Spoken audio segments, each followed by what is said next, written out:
歡迎收看客家名錄學院每日一客語生活。曾貴海醫師係台灣近代重要嘅客語詩人同公民運動領袖。8月6號打造因為強症專家，享壽78歲。客委會表示，曾貴海醫師係客家也係社會運動嘅前輩。客委會設第2017年頒頒給客家貢獻獎終身貢獻獎，感念其嘅付出。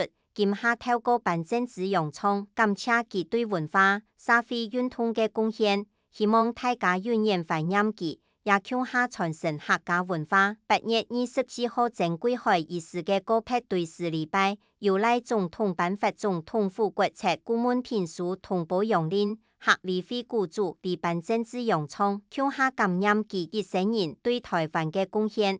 其唔單止係詩人、公民運動兩騎頭殺，也係台灣文學嘅珍寶。其嘅創作展現出對客家文化同台灣嘅愛同向往。其一生人為社會公義發聲，但卻係頭顱淚濕盲點。其嘅貢獻兼顧族群同多年嘅公共事務良德，係客家典範。安尼嘅現實，大家緬懷。以上係客家名錄學院嘅報道。接下來愛教大家今本日嘅每日一客語，就係詩人，佢係一位客語詩人。